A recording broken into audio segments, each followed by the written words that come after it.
What's going on? Welcome back to another exhilarating, tantalizing, frustrated, heated episode of Off the Schneid. The regular season's over. We know who the playoff teams are. We know who they're playing. We know the matchups. We know when they're playing. We know where they're playing, and we know everything now. Correct? Cool. So drafting gets a little interesting right now. Which it always does. Playoff drafting is always interesting, and it gets a little wild in playoff best ball drafting every year. Every year this happens. Stuff like this happens. There's crazy drafting. There's so many new users that don't know what they're doing. There's new drafters that don't know how to draft. That's why I do these shows, to try to maybe help. And if it helps anybody, wonderful. That's why I put together these shows. So let's get the cat right out of the bag here. Posted on Twitter on Sunday. Okay. Let's pop into the chat. We got Jason Calhoun over here, the Huron River Rat. What's up, man? Appreciate you coming in here. We'll get to some drafting. I got to stand on my soapbox for a minute here. Doc 79's in here. How's it going? I am a little perturbed. I'm a little heated. I'm a little annoyed with just people in general. So I posted this the other day. Okay, let's zoom in on this. So you can read that there. We've gotten to attempted collusion in playoff best ball, right? Again, happens every year where it's suspected, it's possible. It's the most like, if you were to collude in best ball, it wouldn't be in the regular season. It would be in playoff best ball. It'd be the best time to do it and to get away with it and have it actually kind of work, right? So that's what I was posting or wondering about is this collusion? I do not think that this draft should be thrown out. I'll start with that. I do not think that this draft should have been canceled. Okay? Off the top. I said that in my tweet here. But I do think that this user, SPXTY172, should be investigated for this draft. And if it's found that user and another user in this draft, you can see the all of the users here, right? If it's found that they entered a bunch of drafts together, then there's probable collusion happening there, right? So again, I'll say it again. I pointed this out. I tweeted this. Obviously, you can tell that I did that, right? Tagged Underdog, tagged Hope Bishop and TJ from Underdog on this one, right? Then I posted the draft board. Obviously, we can see it here. Let's pull it up. Whoops. Let's just scroll down. Let's do that. Make it easy. I was in the 2 spot. The drafter in question was in the 3 spot. Puka, Christian McCaffrey, nothing weird there. Then Blake Corum. Odd, for sure. Then we wrap it around. Demario Douglas, 10th overall. Very, very unreasonable, right? I go Kyron. We keep going. Xavier Legette. Definitely not somebody that should be drafted 15th overall, right? Dallas Goedert, Brian Robinson, Bucky Irving, who ended up being, who wasn't quite yet eliminated, but now he is. Pearsall, Brian Thomas Jr., Keyshawn Butte, and then Caleb Williams as his only drafter, or his only quarterback, sorry. So that was his team. So to me, it says it raised flags while I was doing this draft that there's possible collusion going on here because there's no reason for anyone to draft like this. There's no reason. It makes 0 sense for anyone to ever draft like this, right? Unless they have absolutely no idea what they're doing. But even then, the ADPs are there. It's very helpful, right? You would have to scroll down a lot or typed in their names to purposely find these players in order to draft them. It wouldn't have been easy to just, oh, whoops, I clicked this guy. That's not really the thing here. So I pointed this out. I brought it to their attention and I had it investigated, right? I know that Mincash Homie, I know who that guy is. He's on Twitter, I believe. I'm confident it wasn't him. It's obviously not me. I'm pointing it out. I'm having it looked at. The 6 hole here piped up on Twitter and said something So saying, you know, he was in this draft once he saw quorum. So I highly doubt it was him. This guy, Autumn Dan, I don't know, but I've drafted with him a lot and I'm confident it's not him. My concern was the 5-hole and with Josh Allen, James Cook. Getting the Josh Allen and James Cook combo, you know, that makes it pretty rare. That's pretty nice. Gets Shakir, Jennings, but then Purdy, bad pick there. Gets Kincaid still. Pretty solid looking squad for the 5 spot. I don't know who this is. Do I think that he had anything to do with it? No, I don't. But regardless, I'm the one that pointed this out, and I'm the one that had it investigated. It was investigated by Underdog, right? And there was no collusion found. How do I know? Because I know that this was SPXTY172. This was his 3rd ever draft on the platform. 3rd ever. So he clearly had no idea what he was doing. No idea what he's doing. Okay. So he's just out here clicking buttons, doing his thing. So why I keep saying I'm the one that point people on the Twitter machine here, 30 comments, a lot of engagement with this tweet, which is cool and great. But a lot of people are basically making it seem like I have some sort of control over this and I did something wrong. And, you know, I'm acting nefariously in some way. And again, I keep telling people over and over and over in the chat, in this tweet, I'm the fucking one that pointed this shit out. I'm the one that went to Underdog to get this investigated. Like, we cannot, in my opinion, this is how I feel about this. This is why I do not think this should be canceled. We cannot reward bad drafters and we cannot bail them out by refunding their money. The only way for bad drafters to learn that what they're doing is not the way to draft and it's not a good strategy is to have them lose over and over and over and over again and learn and figure out how to create a better squad to win whatever, right? If we just cancel this draft, this guy will have no idea why, most likely.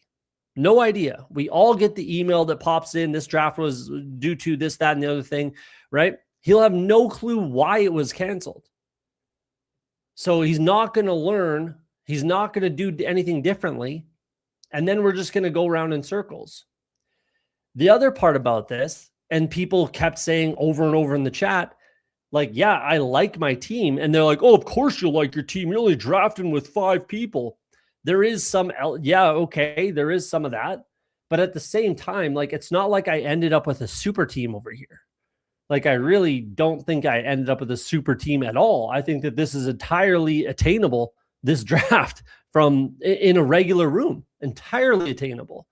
And I maybe have this exact build, right? It is not difficult to get Christian McCaffrey and Kyron Williams, Saquon Barkley, Kyron Williams, James Cook, Saquon Barkley, James Cook, any combination of those, you know, throw Travis Etienne in there as well. It's not difficult to get those combinations.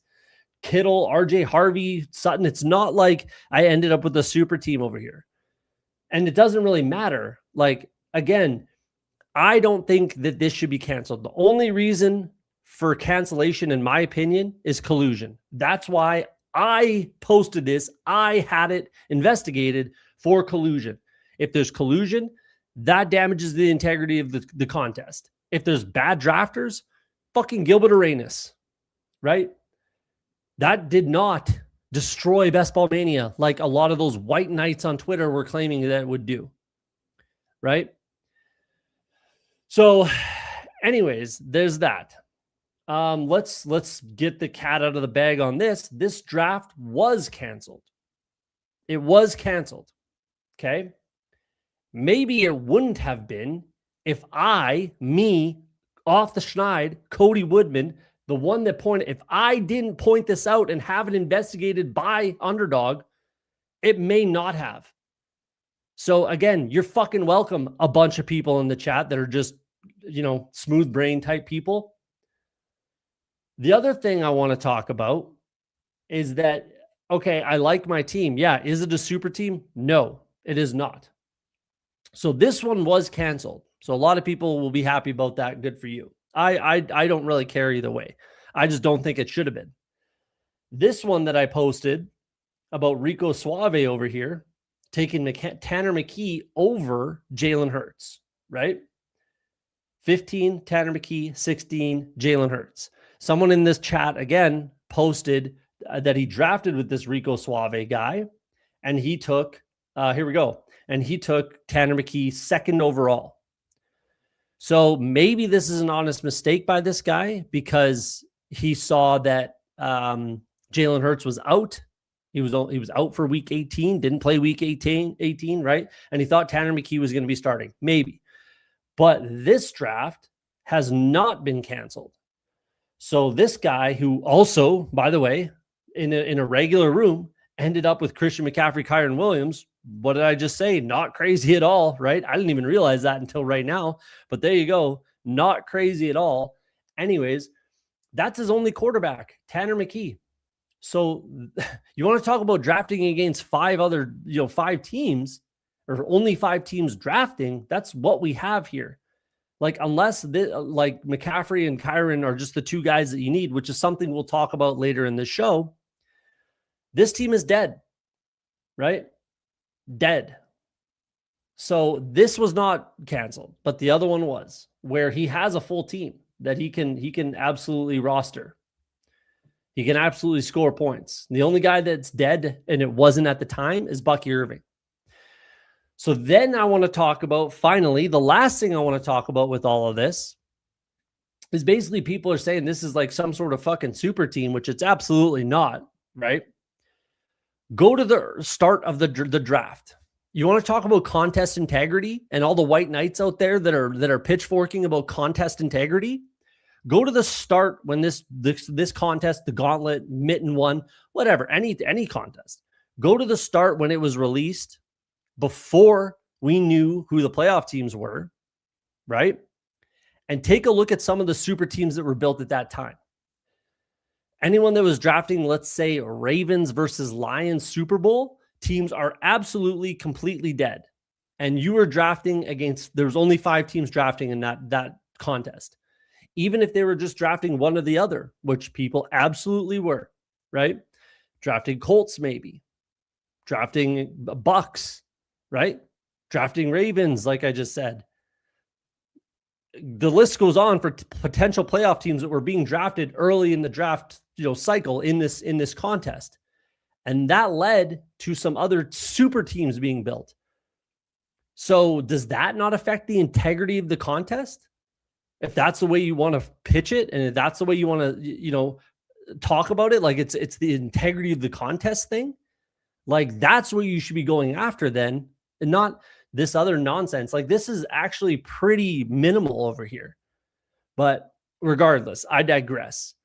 That's my soapbox moment for the day. Like, I'm actually getting tired of people commenting on this post. So please don't comment on it. It's really kind of just annoying at this point. Like, and some of the nonsense that people are coming out with is just fucking madness, and it doesn't make any sense. And again, I'm the motherfucker that pointed this shit out. I'm the one that went to Underdog to get it investigated. I'm the one that basically led to it getting canceled. So you're welcome. Stop attacking me on Twitter. Christ. All right, let's get off our soapbox. That's what's going on there. Really annoying. Really, really annoyed at that whole thing. Let's take a look at the chat. What's up, guys? What's up? We got Jason Calhoun. Oh, yeah, the collusion draft. I saw that. Outrageous. Yeah. Hopefully some of what I said cleared up a bunch of that. What's sad is that draft is more live than half my drafts. Thank you. Thank you. Exactly. Right? That was my last point right there. So there you go. We got the Fantasy Football Garage in here right now. What's up, man? If you're looking for any PGA golf content, go follow the Garage. Jump into some of those drafts, the chats, watch those videos back. It's fantastic content. So go check that out over there. 90% of people who write replies are just trolls trying to bait you. Ignore them. A lot of them are. And I just say whatever, or that's not the problem. It's the ones that are actually like white knighting over here to save the contest and save the integrity. I won't play on Underdog ever again if they let this slide. Oh my God. the same sort of people that were in the Gilbert Arenas whole conversation that was a big nothing burger, and most people with a brain realized that it wasn't going to be an issue. Again, it's just smooth brain idiots out there, so that's cool. Best comment was Dan Back totally outing himself as a non-UD bro and just taking that was kind of, he kind of like was like, oh man, I'm an idiot. I was like, yeah, I don't really think DK gives a shit about underdog problems. Like that was kind of funny. That was pretty funny to me as well. But either way, it was just a brain fart moment by him. Now let's get into the meat and potatoes of this contest. Cheers. Meat and potatoes of this episode. I mean, let's get to some productive talk. How about that? So I do want to shout out, and we're going to go over it, and I'm going to give you my picks, at least the way they sit right now. It's in my likes. So shout out. I'm not a massive fan of the fantasy footballers by any means at all. I actually quite don't like the podcast, if I'm being honest with you. But there's this kind of cool tool. I don't know if they run it or not, but it's in my likes. Jason Moore. Let's zoom in on it so you get a better look. Jason Moore, I'm sure a lot of you guys follow him. I don't actually, and I don't like the fantasy footballers, if I'm being honest, but I know it's huge. All that. Go nuts. Anyways, you can click on this, and there's a, we're going to get out of Twitter because I don't even need to look at it anymore. And you can build your own bracket. So it's important to remember that it's reseeded every round. Most people do know this, but in the NHL and hockey, it's not. It's a bracket, and you stick to the bracket, much like March Madness, right? It's a bracket. It's not reseeded. It is what it is, right? In football, we all know the lowest seed plays the highest seed in each round, right? So you can go make my bracket, and then you just pick the winners. Who do I think wins between the Chargers and the Patriots? Pretty difficult for the Chargers to go across the country, extreme west to extreme east, different, outdoor game, the elements, all that kind of stuff, and get this win. I think the Patriots get the win. I don't think that's anything crazy. Bills and Jags. This is actually a really tough game. I think this is a really, really tough game. There's no time change. It's not that far of a flight. It's not a huge issue realistically for the Bills. Obviously, going to the Patriots is a lot closer, and they know each other a lot better. So this is really an odd one. I'm going to pick the Bills because Josh Allen, obviously. Though I think it's obviously entirely on the table, and I'm drafting like they can win this game. I think the Jags could absolutely get this win, especially at home. Like the run defense for the Bills is pretty porous. The pass defense for the Bills is meh. It's just Josh Allen's the X factor, and he's been lights out in the playoffs. He's just gone up against super teams, and maybe that is who the Jags are now. That's very on the table, that the Jags just turned the corner and are that team now. Again, I was talking about this on Fantasy Football Garage's show a few weeks back when he randomly had me on, which was a great time. Maybe the Jags just learned how to win. That's what I said on his show, is they're very dangerous. Maybe they learned how to win with this whole coaching transition. Liam Cohen coming in, Trevor Lawrence having some belief behind him, stuff like that. They just learned how to win. Now they're confident because they won 13 frigging games this year. They went from losing 13 games to winning for 13 games, right? So it's very, very, very, very live that the Jags get this win. Obviously, I don't even think that's a hot take at all. But again, the X factor, Josh Allen, he's always run into a buzzsaw called the Kansas City Chiefs, and they're not in it this year. So let's click Josh Allen, but I don't know. I'm not super confident in that one. Texans over Steelers, pretty much no question. I really like the Texans in that matchup. So Broncos, Bills. Bills go, into Denver for this one. Mile High, different climate. Week off for the Broncos. What I like about the Broncos this year, what I really like about the Broncos team, and people are hating on them a lot, and I get the hate. They're not sexy. They're not blowing teams out. They're not running away with everything, but they're winning. They're winning a lot of one-score games. They're winning a lot of close games. They're winning the way that you have to win, and you do win in the playoffs in order to get to the Super Bowl. So I like the Broncos here.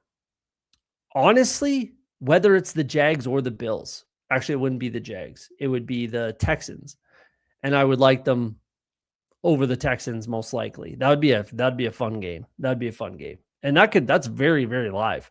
But let's go Broncos in this instance. And this might change for me, to be honest, but I am drafting both ways. Texans, Patriots, again, tough game for them to go into Foxborough. It's a bit of a time change, right? Not too crazy, but it's a bit of a time change. The defenses are somewhat similar. Give me the offense for the Patriots over the offense of the Texans. Defenses are similar enough for me. The pass rush, obviously, for the Texans, but I think that the Patriots can neutralize that, right, with their running backs, essentially, and their tight end. So give me the Patriots over the Texans. Broncos, Patriots. Again, I just think the way that the Broncos are winning, I think it's going to be, and being number one seed is obviously plays a role in this. They're over a 50% chance, essentially, to get to the Super Bowl. Give me the Broncos over the Patriots. So now we're in the NFC, Bears, Packers, NFC foes, division foes, Bears, Packers, who gets the win? I just think the way that the Bears have been playing lately, I think it's going to be tough to lose that game. Give me the Bears at home. Niners, Eagles. The 49ers, defense is just awful. And they just lost Tatum Bethune. Their defense is just horrible. I think that the Eagles defense is good enough to hang with them, get some stops, force some field goals, and then the offense is similar. It's extremely potent, and they're coming off a week rest, essentially, except for Devontae Smith, who only played like half that game anyways. But the big three all got the week off, so they're coming off kind of a quasi-bye week. Give me the Eagles at home. Panthers, Rams over Panthers in a rematch, where they lost that game in Carolina, but I do not think that happens again. Give me the Rams. So then Seahawks and Rams. This is an interesting one. This is a very interesting matchup this time around, right? Turnovers would have been a problem for Sam Darnold in this matchup.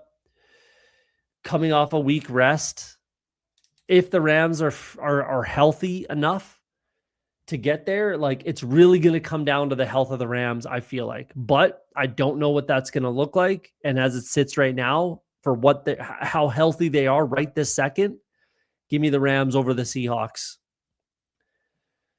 Bears, Eagles. I'm going to go with the Eagles on this one. I'll say it right now. I just think that they're very much going to be, in my opinion, somewhat of how the Bengals were when they went to the Super Bowl, as far as their defense being just good enough and bend, don't break, allow field goals, not touchdowns. And then their offense is pretty potent. They can get the job done. They can go into Chicago and get this win. So give me the Eagles there. We've got the Eagles Rams as the NFC Championship in Philadelphia. Again, it's going to come down to health of the Rams. It's going to come down to health for the Rams and kind of the Eagles. But at this stage of the game, I feel like the Eagles are going to be more healthy than the Rams at the point of this game. Plus, they're at home.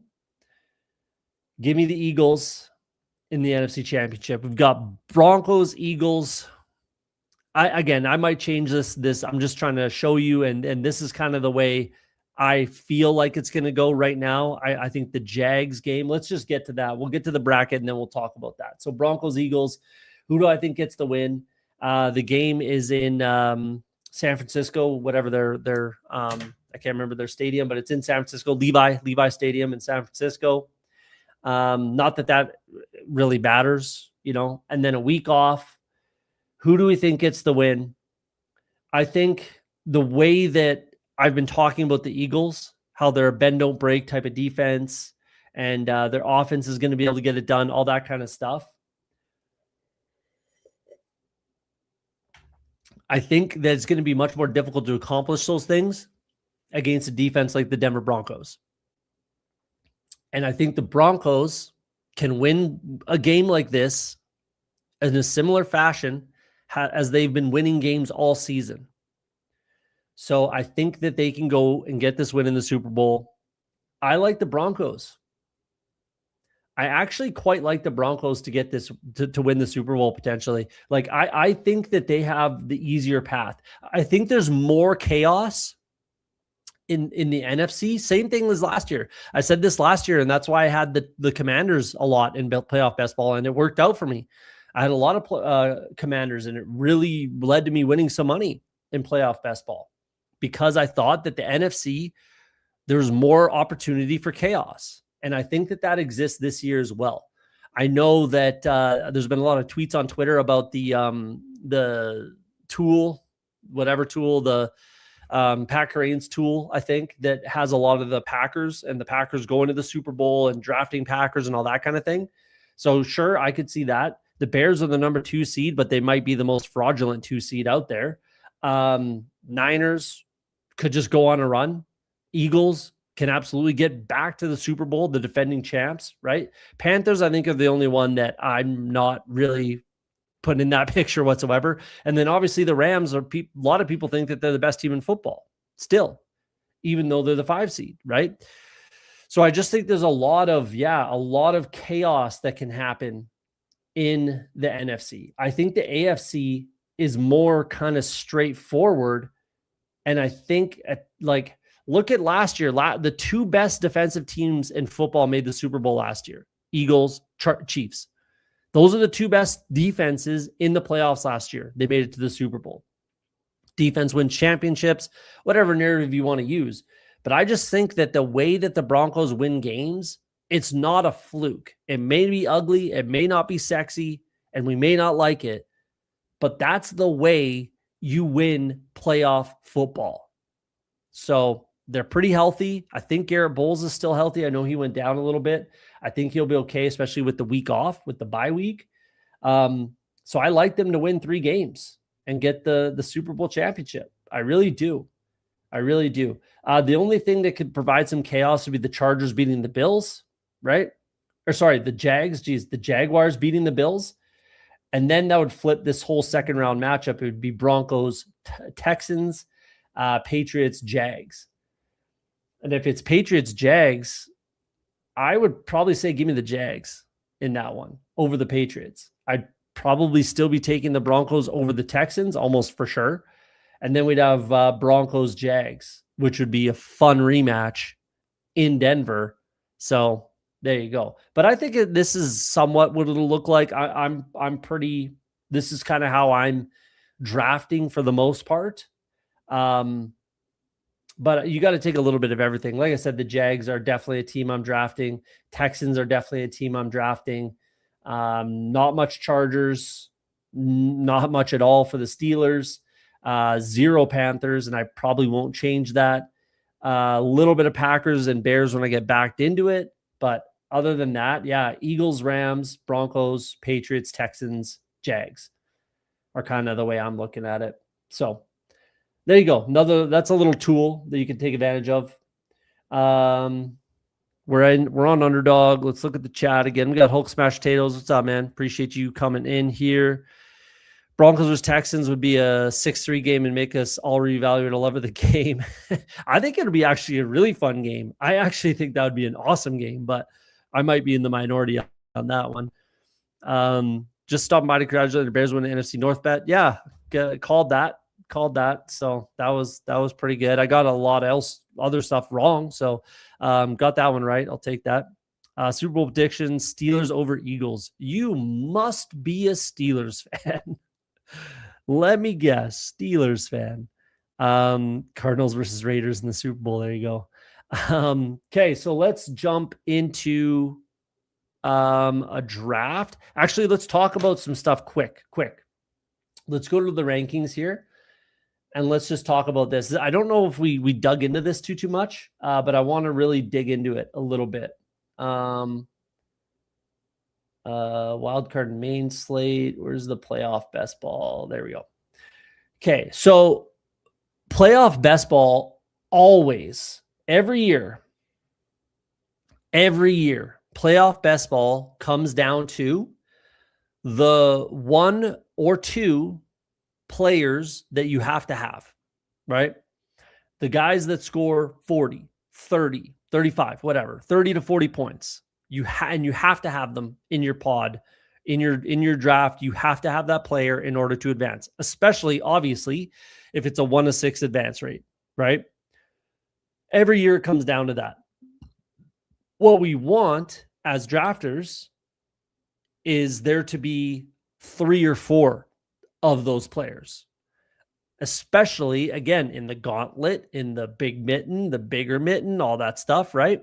We want 3 or 4 of those players to spread it out a little bit and let some of the ancillary pieces play a role and decide who advances out of that pod. So again, like I was saying earlier, I think a lot of these running backs are potentially those guys, obviously, right? McCaffrey, Barkley, Cook, Kyren, Etienne, right? Can all be the guys that you need. So let's say you have 2 of them.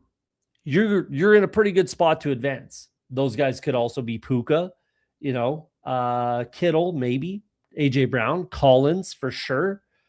But it might also be someone like Luther Burden, Christian Watson, Parker Washington, Ladd McConkey, who has been one of those guys in the past, right?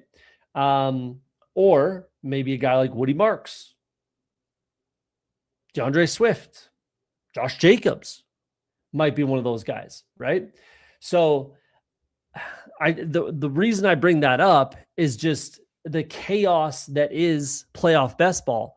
So another thing about not worrying too much about getting drafts thrown out, but whatever. I don't want to go down that road again.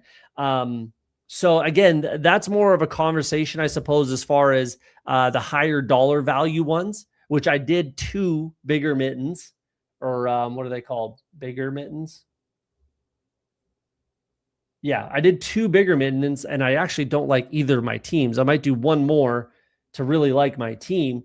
But I did get CMC and Kyren in one of those. So again, in a 1-6 advance rate, I'm just hoping that CMC, Kyren are 2 of the players that you absolutely need to advance. Advance rate, like scores in playoff best ball, is like 90 points, maybe less, right around there, right? And that advances. You only play 5 players, right? So it depends on the slate. It depends on how it goes and how many players score, again, 30 points. And then if there's those outliers, let's say a guy like Burden, right? Luther Burden throws up 30 points or something like that. Anyone that has that player is probably going to advance. So keep that in mind when you're drafting, especially when you're drafting these 1 seeds where they will not play in the wild card round. Keep that in mind and make sure you try to get 2 players that you feel comfortable with having that 30 to 40 point ceiling, to advance you through. My best preseason prediction, Casey missing the playoffs and made me absolutely $0. I also picked the Broncos to win the division there as well. So that was a good pick by me. Let's get into it. Let's do a mitten. Let's do a mitten 2. Wait on 1. So hopefully you got in if you're in the room.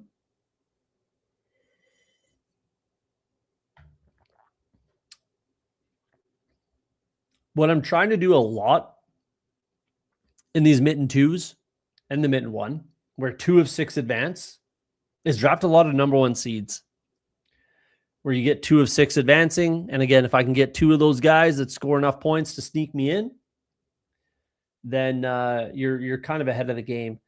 I don't recognize anybody in this draft. We've got a badgeless here at the end. You never know. Not that badges mean anything, because they don't, but sometimes they do.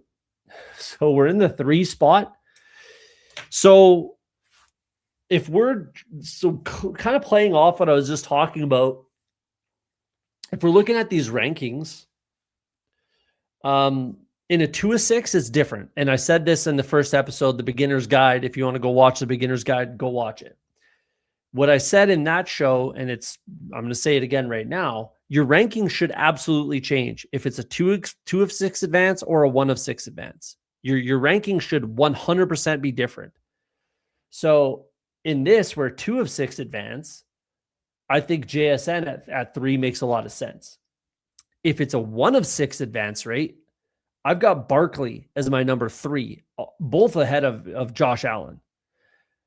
If I'm in the 4 spot or 5, Josh Allen for sure is what I'm doing, because sometimes you can still get the James Cook, and regardless, he's still a good pick no matter what.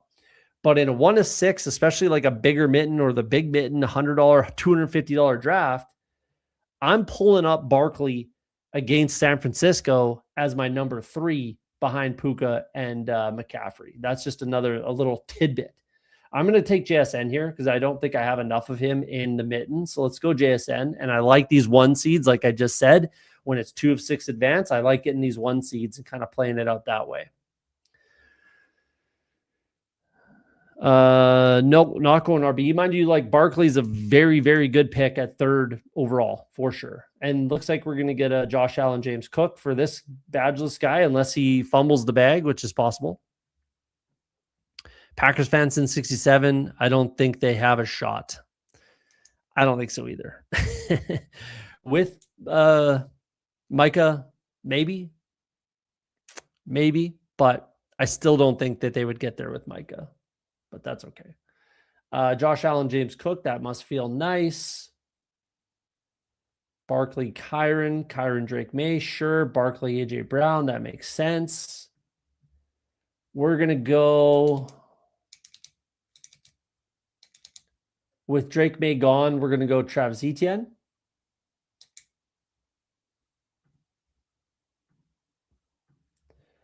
Let's do that. That gives me a 30-point ceiling type of a play in the wildcard round, especially against the Buffalo Bills, because we know that they're playing each other.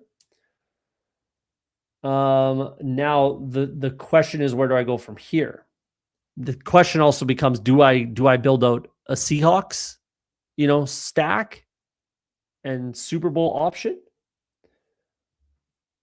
This guy goes Matthew Stafford with CMC, makes no sense at all in my very humble opinion. This guy goes Devontae Nico, so he's probably going to focus on the Houston side. That was an option for me to go Nico. Then brings in Henderson, which again doesn't make a ton of sense. So Badges again meaningless because he cannot go with the New England side. So that's interesting. I don't think that makes any sense in the world right there, personally. We're going to bring in Harvey.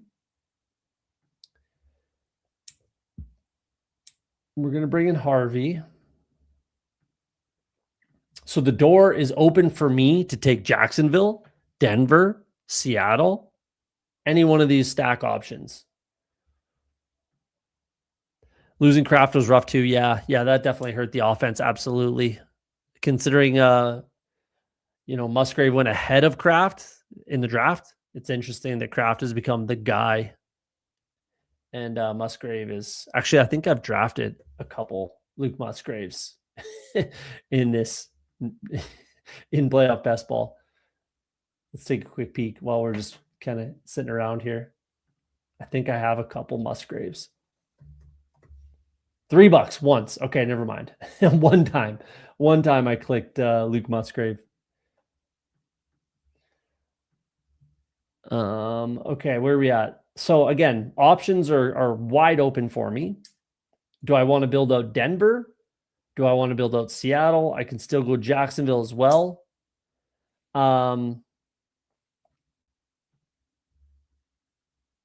Let's go with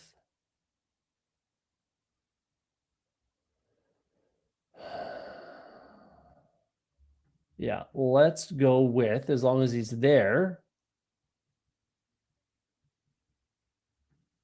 This guy could take him too. Sutton, nice. Let's go with Shakir.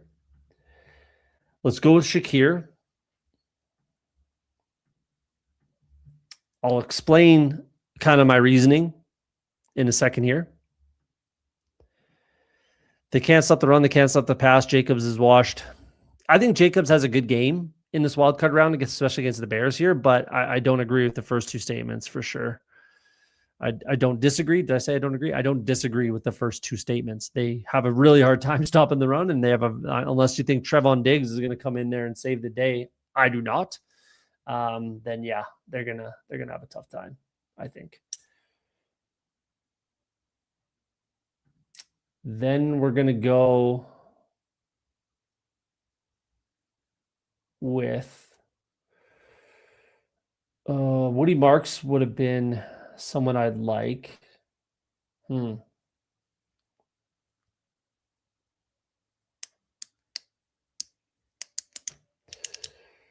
Let's go with, I don't really like any of this, if I'm being honest right now. I don't really like any of this. So let's just go with Jennings. I don't love this click. Again, I'll go over, I'm going to go over this draft. I don't love this click, but let's go with Jennings here. I kind of have to. Woody Marks would have been my pick, or Hunter Henry for sure. But I'd rather Shakir there. And again, we'll dissect why we're going down this road here.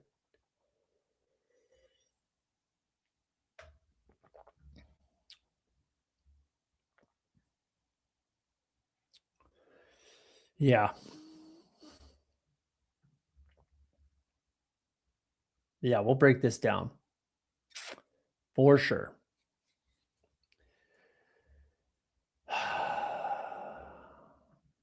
Yeah, I'm not loving a few things in this draft, but that's okay. That is okay.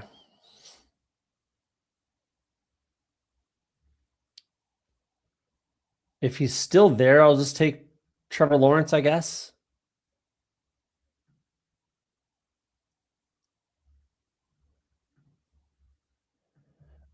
Stevenson would have potentially been on the board for me there. Let's just take Trevor Lawrence here.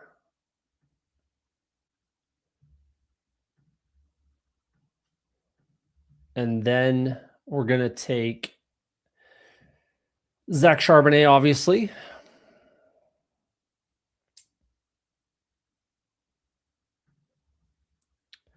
We might have to get a little freaky on this one just to try to advance.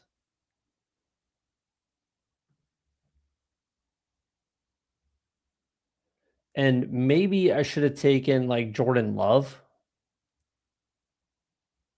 But I think that makes less sense. For reasons that we'll get into. I think it makes less sense. I think it's very possible. Very, very, very possible the Bills get bounced in the first round. Jags are no joke, man. They're no joke this year. They are no joke. This guy, not sure where he's going there. Butte. Okay, we're going to take Charbonnet, obviously. Especially at home against the Bills. So we're obviously going to be taking Sam Darnold. There's no this guy, that's a really good start here. And you take Bo Nix and just ruin it. Why? Why would you take Bo Nix? This is a really good start. I like this. And then Bo Nix just kind of ruins it. No reason whatsoever to take Jordan Love. Just little mistakes that you see. Not necessary whatsoever. Mistakes, but that's how she goes. Let's see what this guy does now. Like, no one should take Sam Darnold. Doesn't mean someone won't, because you never know.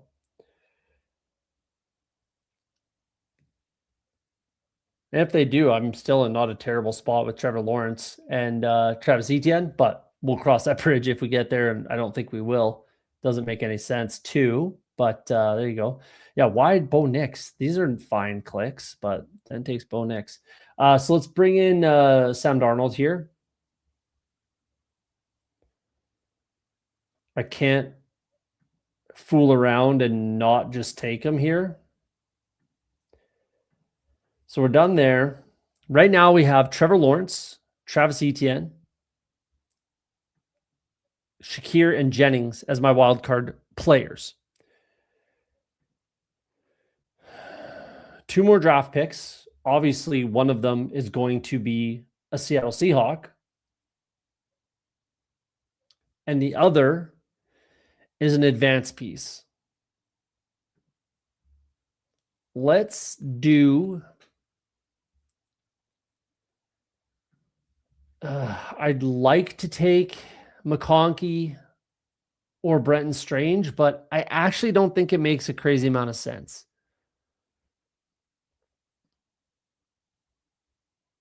Sorry, Bride. I don't think Strange makes a crazy amount of sense. So let's take McConkey. Unless I want to go with Gainwell. But I'm going to do McConkey. I just like his potential to get, up to 30 points a lot more than Gainwell, if I'm being honest. And then we're going with the Seahawk. So Sheet, Barner, Cup, one of those guys.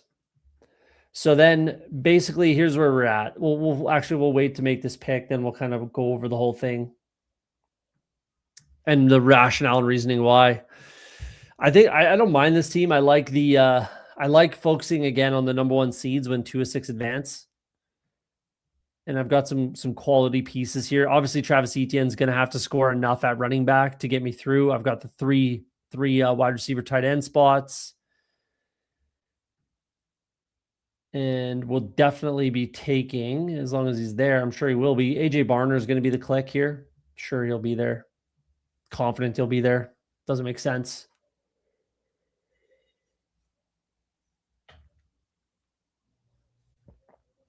Yeah, I agree with this. It's just, again, the X factor that is Josh Allen. But I definitely agree with that.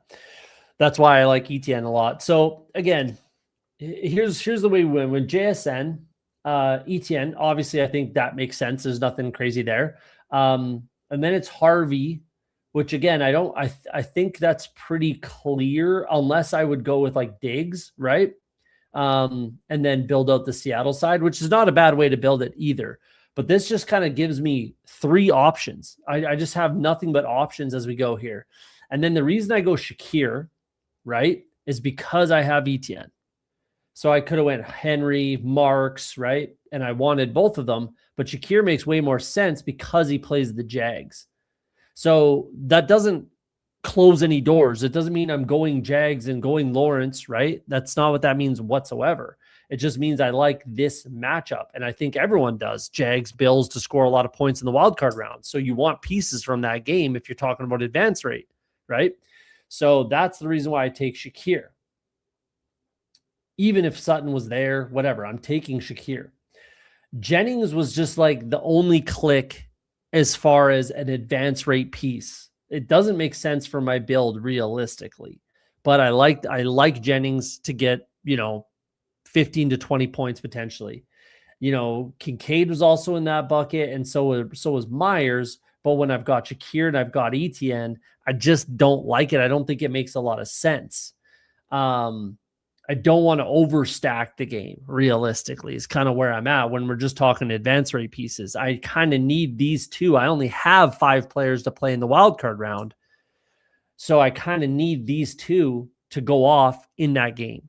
It doesn't make a ton of sense to take a bunch of pieces from that game, especially when I end up with Trevor Lawrence. So my hope is that Trevor Lawrence throws a touchdown pass to Travis Etienne, and then Shakir scores some points. Maybe he runs one in, has a couple other touchdowns, whatever. It's just, he just kind of fell into my lap realistically. Charbonnet, obviously I'm building out the Seattle side. So I go Darnold, I go Barner. That makes sense. McConkey is an AFC side. Plus he's the most likely to score some points. So that's kind of my rationale there and why I went the way I went.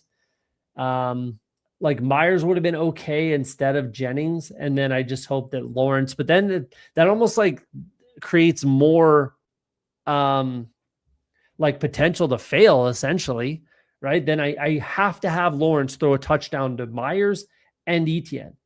Realistically, Etienne and Lawrence can crack my lineup without them, him throwing a passing touchdown to Etienne, right? But with Myers, it has to happen. So I'm kind of like thinning myself out where I don't have options because I don't. I have 5 players. I need them to score enough to get me through. So that's my rationale I'm thinking there. Are you drafting Parker Washington over Myers? Nice call on Parker and season long, by the way. Thank you. Yeah, there's another one I got completely right was Parker Washington. Love that one. I like Parker Washington a lot. And yeah, I appreciate that. Didn't win me any money. I got a lot of things right. Like I said a couple episodes ago, like I actually got a lot right this year, feels like. A lot. My Vikings fade was amazing. Lot right, but didn't end up making me any money. Am I picking Parker Washington over Myers? Not necessarily, like unless their ADPs get closer together. No, I'll take Myers because you can get Myers and Parker Washington pretty easily, by pulling up Parker Washington around, So no, I wouldn't say I have been, and I always was taking Parker Washington over Brian Thomas Jr., but I don't think it's necessary to take Parker Washington over Myers. If it becomes necessary, I may. We'll see. Depends on what the ADPs do. But right now, no, I'm not because I think that Myers is better than Parker Washington. No, it's because their ADPs are so different that you can get both pretty easily. You don't need to force it. You don't have to make that decision, essentially. I don't think. So if it comes a time that I have to make that decision, then, I'll decide. And I probably would take Parker Washington over Myers. But as we sit right now, we're kind of, it's not necessary. Let's bump into another mitten too. And we are in, waiting on one again. If you want to get in. And then we'll finish it off with one more gauntlet. Because I want to talk about, again, the 1 of 6 advance rate difference in strategy, because it's very different. So we're in the 5 spot now. Couple of badge lists that could create some chaos, but we'll see. Thon and Lucrant, at least they're somewhat normal names instead of like TPX, TY172, So I think that they might be normal-ish drafters, though novice most likely, but hard to say. Zartan, I think that's kind of a cool name. That's interesting. Kind of like it.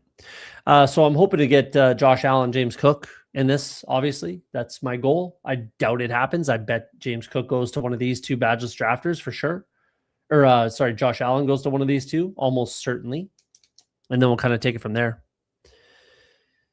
In some of the DK rooms, he's being drafted over Myers. Haven't been drafting much underdog, so I wasn't sure the flip has happened. The flip has happened with Brian Thomas Jr., but not Myers, at least not yet.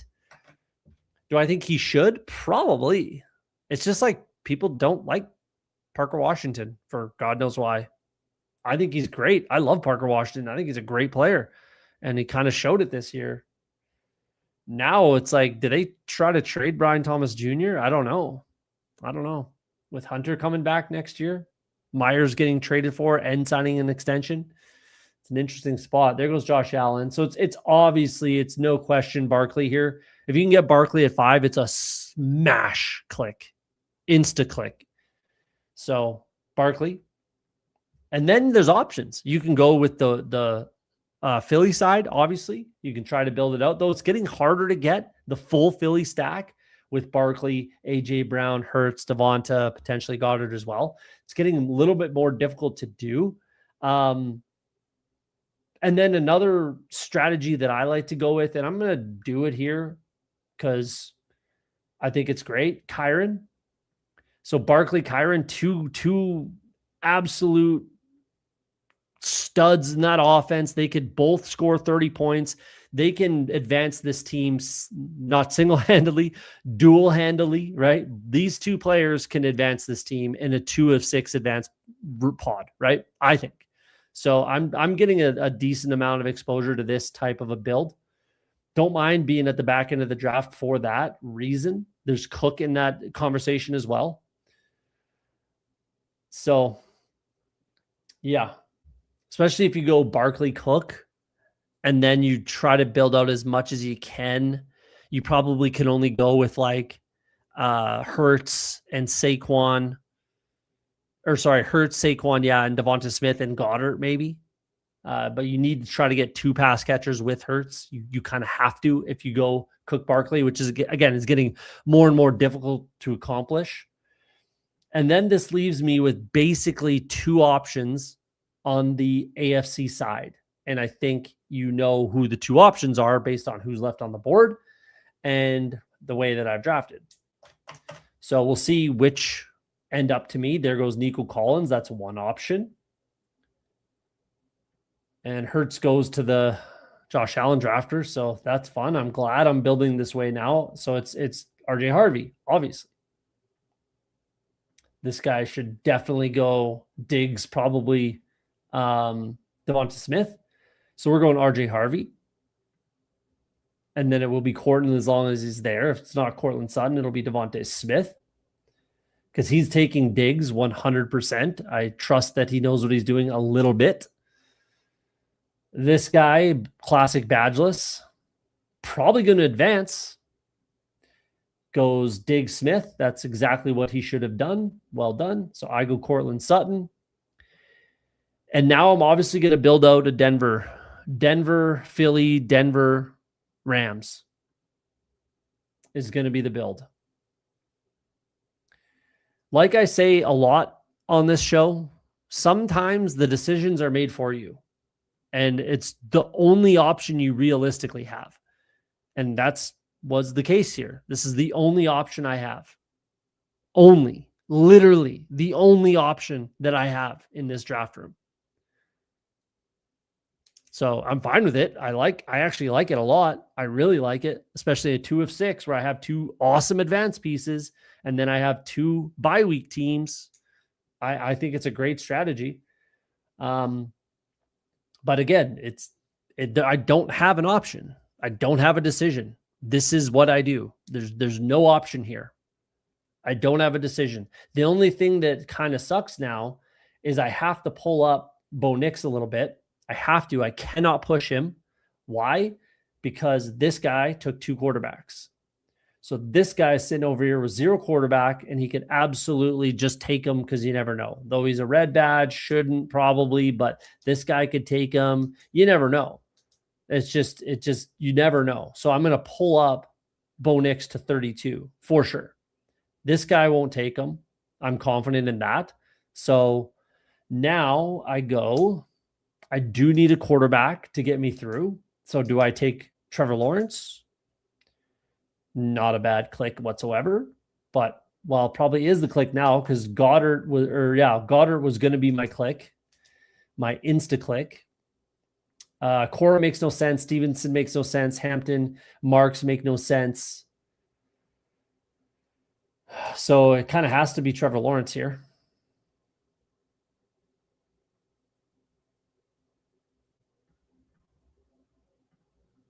Kind of has to be. Again, decisions are made for me. There's nothing I can do. There is no decision. And then I go Bo Nix. So right now I've got Trevor Lawrence, Barkley, Kyron as my advanced pieces. And I realistically, the only decision that I had to make in this draft was at 2. That's the only decision I made. Barkley is an absolute snap click at 5. Not a decision in my opinion.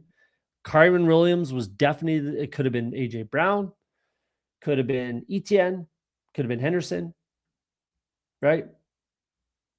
But Kyron was my only decision. After that, no decision, not really a decision, and no decision.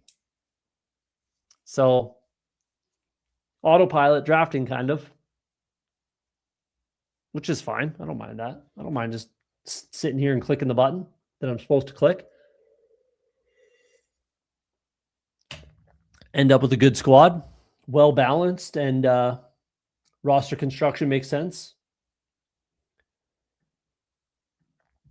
All right, so these running backs don't make sense. I actually don't think it makes any sense to take another running back unless I wanted to go Charbonnet. That could make some sense. I will take Parker Washington here. I'm obviously done 100% at quarterback. Let's take Parker Washington. I don't really think Troy Franklin is that essential to this build, though I might take him anyways. But Parker Washington is my advanced piece. Pair him up with Trevor Lawrence. I don't usually love to do this with two AFC teams, but I'm just trying to get this Denver stack through with the NFC running backs here. So I won't take any more AFC players, that's for sure.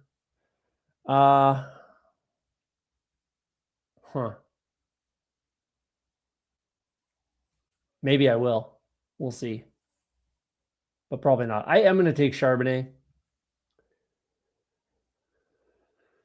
Am I?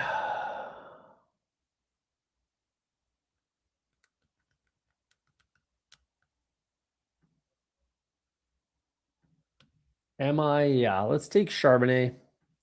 I don't know if that's a mistake. Might be a mistake.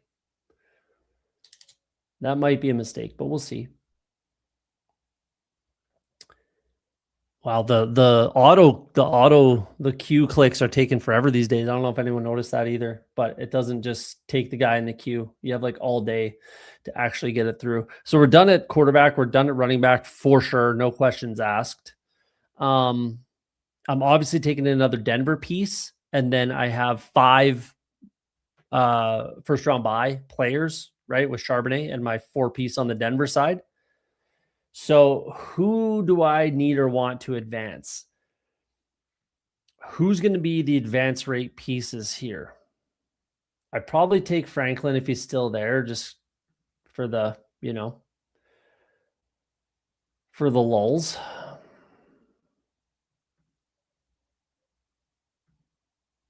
But the reason it's not an imperative to take Franklin is obviously Pat Bryant down here and then Evan Ingram as well, which are fine to take. I don't want to take another AFC piece, but it makes sense to either take Brenton Strange or Brandon Cooks to bring it back on the Jacksonville side, or just take another Jacksonville piece. It actually makes sense, but Jaden Reed would have been fine.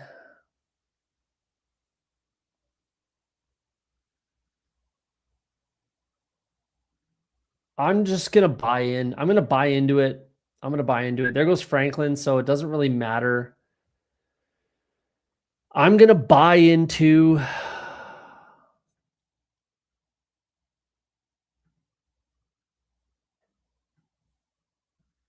this. I'm going to buy into heavily the Denver. Obviously, Denver against one of these running backs in the Super Bowl. I'm going to take Brandon Cooks. I don't usually like to build like this. And this is more, honestly, this is more of a gauntlet type build. This is way more of a gauntlet type build than a mitten, if I'm being straight with you. Way more of a 1 of 6 advance type strategy. So I don't love it. I shouldn't have clicked Charbonnet. That is kind of a mistake, but whatever. So Pat Bryant or Ingram. Let's go Evan Ingram. Yeah. Let's go Evan Ingram. This is just way more of a 1 of 6 advance rate. Like Lawrence, Barkley, Williams, and then the stack with Washington and Cooks. I think that makes tons of sense in a gauntlet where I have 5 players from the number 1 seeds and then 2 fantastic running backs on the NFC side. The problem obviously is I only have 2 options in the Super Bowl on the AFC side at wide receiver. That's the problem with this. So yeah, I don't love it, but that's different and it's fine. It is what it is. It's a mitten. If it's a $5 bill I just set on fire, say la vie. Let's do one more, and it's going to be the gauntlet. Let's do a gauntlet here. Snap filled, so sorry if you try to get in. If you're in the overflow, get out or draft alongside. We got Eagles in here. Man, what a tough room. We've got the Grown Simba, Dread Pirate Roberts, and my boy James Brimacombe, Eagles, who I should probably try to get on the show, actually. Every year for the past 2 years, I've done best ball show, playoff best ball show with Eagles, James Brimacombe. So I might actually reach out and get him on the show later this week if he's available. We'll see. But we'll see how we draft here. I know he likes Josh Allen, so Josh Allen will not make it to me at 5, almost for sure. This, at 5, I might build the exact same roster. I literally just said that that's a fantastic gauntlet build, in my opinion. If it happens, I'm going to do the exact same fucking thing. I'll do the exact same thing. I like that build a lot in the gauntlet.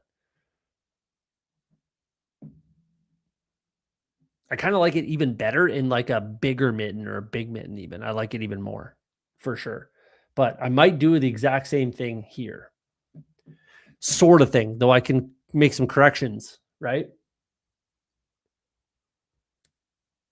Not take Charbonnet. But we'll see how it goes. We'll see how it goes. Someone could definitely pull up Barkley, obviously. There you go. Barkley in the 2 spot, which I think is perfectly fine. Perfectly fine, especially in a 1-6 advance. So again, you want to talk about rankings? You could easily put Barkley ahead of CMC if you want, and I'm perfectly fine with that. McCaffrey is definitely going to go to Eagles here.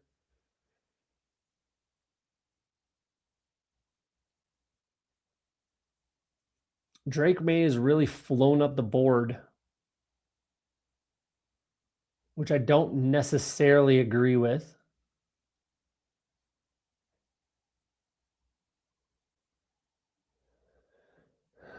Eagles takes James Cook. With McCaffrey just sitting there at 5, I'm going to take McCaffrey. I can't not. So let's do that, which leaves the door wide open for the exact same strategy. We'll see. This guy takes JSN Drake May, which is perfectly fine.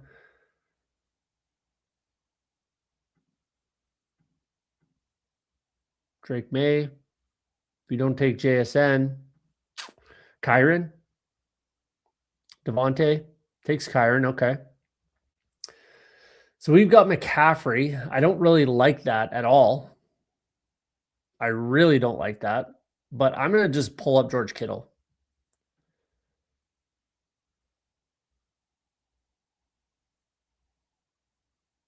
I am going to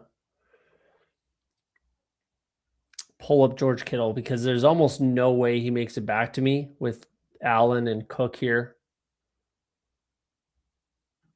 Let's go Kittle. There's almost no way he makes it back to me. And I think it makes the most sense realistically. It'd either be like Travis Etienne or Kittle.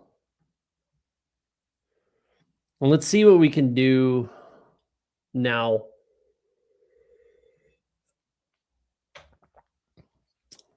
About getting like unique a little bit. If Kyron didn't go there, I would have absolutely smashed Kyron with McCaffrey and then just done the same type of build. Though that same type of build is absolutely still on the table.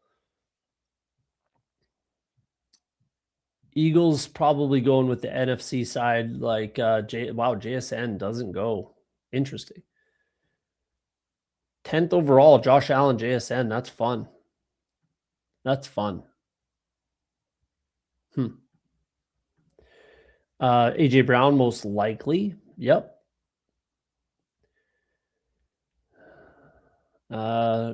Probably Henderson, Nico, something like that to the 1 spot. Nico Smith. He goes Stafford. Interesting. Stafford, Etienne. Okay. Then you bring in Corum. Sure. What am I going to do? Got the San Francisco thing going on here.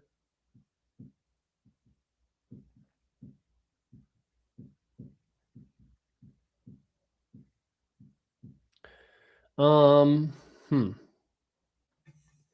got some options with Drake May going here. With Drake May going here, I have an opportunity to take Henderson, though he goes to Eagles. Interesting build, James. Not really sure where you're going with that, if I'm being honest with you.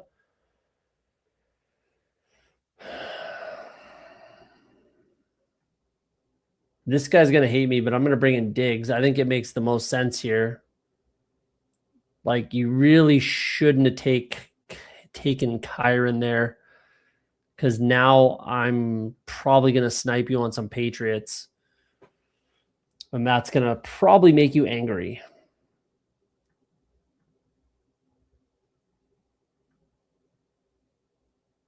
And he might just take Jennings on me to upset me, but we'll see.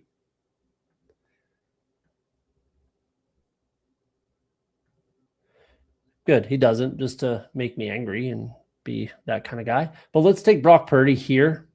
We are going to buy into the San Francisco side. Or are we?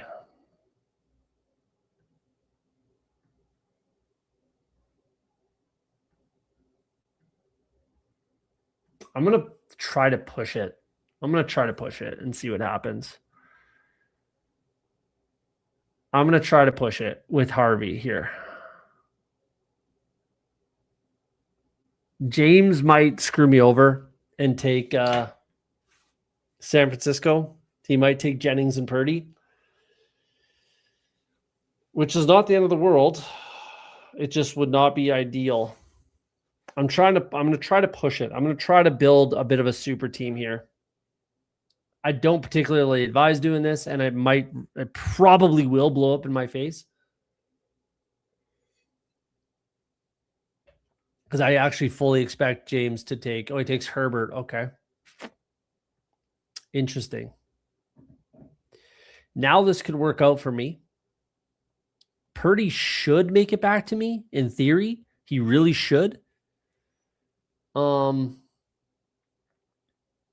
And then the question becomes, do I get Jennings through this drafter, the 6th drafter? That becomes a question, because he's going to definitely take Hunter Henry, obviously, and probably Stevenson, because Stevenson's also on my radar when I have Diggs. Sutton's on my radar.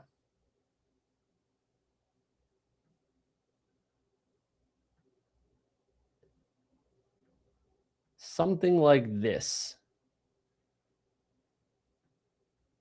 is what I'm looking at. Something like this. I can definitely get one of these guys. The one hole takes Corum. Yep. Takes Myers. That's a quality build. It's the like backdoor way of going about it. Marks was definitely on my list as well. Takes him right before the Nico drafter, but it makes sense for his build for sure. But Nico drafter shouldn't have taken him anyways, so that's okay.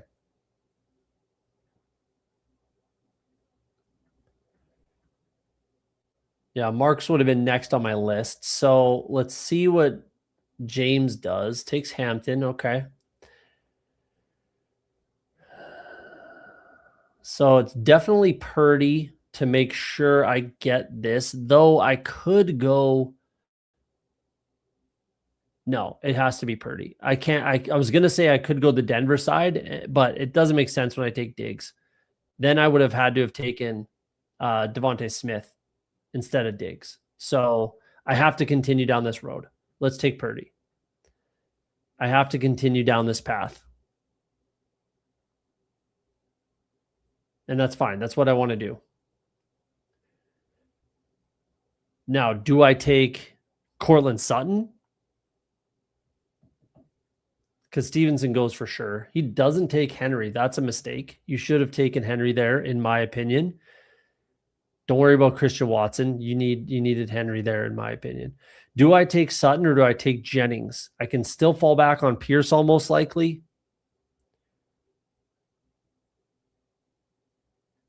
Let's do the Sutton side. I don't expect Jennings to get back to me now, but this is just such a nice drop for Sutton. So I'm going to take that. I'm going to eat up that ADP and get Sutton with Harvey. And I'm going to kind of gamble. Maybe Jennings makes it back to me. Not likely, but maybe. I will probably take another advance piece type of a running back. Probably.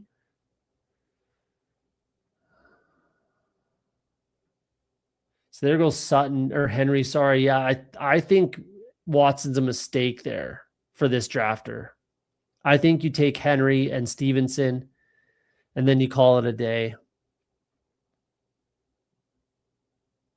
Yeah, for sure. You're going to need Drake May to help you advance anyways. So you need his pass catchers. Like I can't get behind Watson over Henry. That's not advisable in my opinion. This is probably where Jennings goes, if anywhere.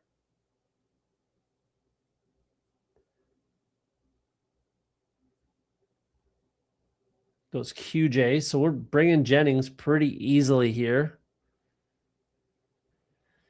And then what do we want to do? Do we just bring in Pearsall? Maybe.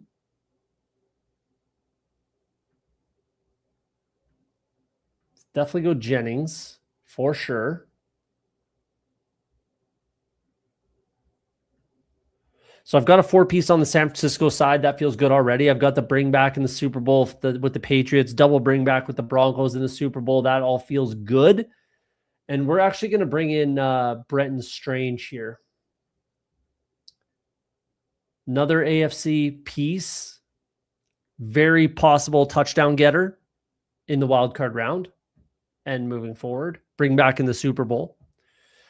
More important than Pearsall, that's for sure. I don't mind Pearsall. I might pick him, but Strange would be much more important to this build than Pearsall.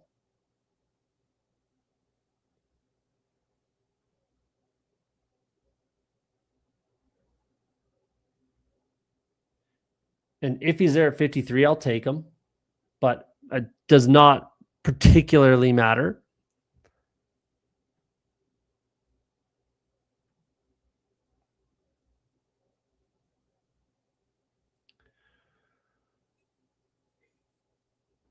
This is a fun one.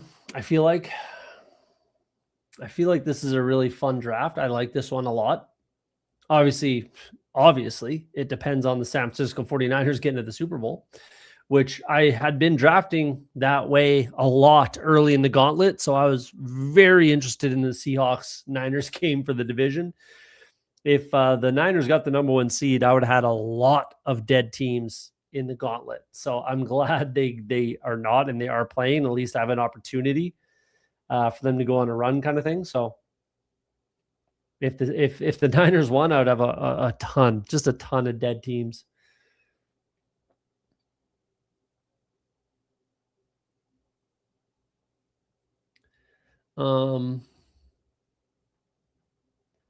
So Pearsall for sure. Let's go Ricky. Tricky Ricky, Pearsall.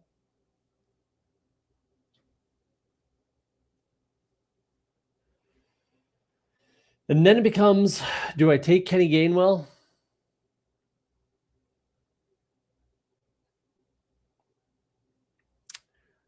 Or do I think Christian McCaffrey can just get me through with these other pieces and take another option at wide receiver? The only player not playing is Sutton for my wide receivers. Do I just say that the Eagles-Niners game is a shootout and I have the pieces that matter, including Brock Purdy and Christian McCaffrey, and then just one of these pass catchers? Brenton Strange against Buffalo, Diggs against the Chargers I like. So it's basically, for me, it's basically between Kenny Gainwell and Dalton Schultz. You could throw Higgins in that, I suppose. You could throw Brandon Cooks in that, I suppose. But realistically, I feel like it's in this matchup, this Pittsburgh-Houston matchup, And I'm going to go Schultz, considering how bad the Steelers are at defending tight ends.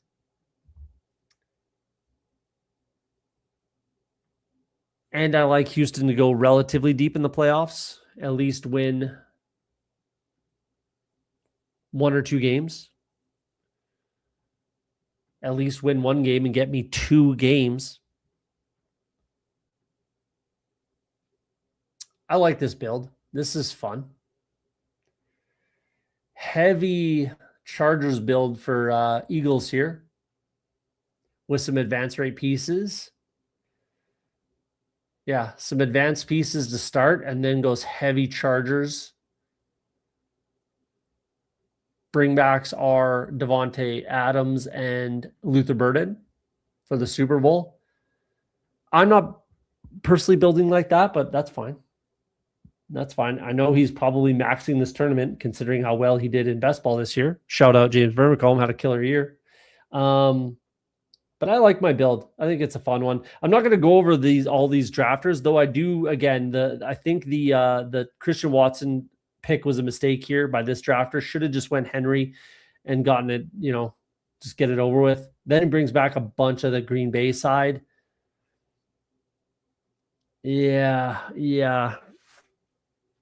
Now it's like New England is your advance rate pieces, but then you still want a pass catcher instead of Ramondre. I know he just had a big pass catching game, but that's not necessarily the norm. So I don't know.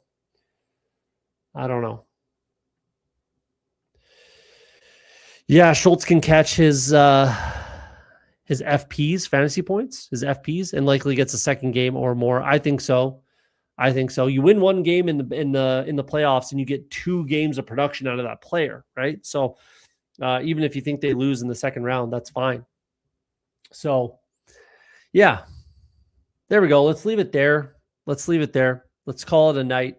Hopefully everybody got a little bit from this. I apologize or don't, for my soapbox rant earlier. That was some madness, I think, in that whole Twitter exchange, Twitterverse, my post about, collusion, whatever. But either way, we'll be back again. What are we, Monday today? We'll be back again Wednesday, Thursday. Like I said, I'm going to reach out to James and see if Eagles wants to come on and shoot the shit, rip some drafts. I'll reach out to him. That'll be fun. So that'll be, like I said, Wednesday, Thursday, if he has time to make it. If not, I will still be going live Wednesday or Thursday. So we'll leave it there. Like we always say on Off the Schneid, if you're afraid to be wrong, you'll never be right. Hopefully tonight we were right. We shipped the gauntlet or the little mitten or the mitten 2, little mitten, whatever it was, 2. And either way, we win a best ball tournament. Like I said, we'll be back later this week. Have yourselves a great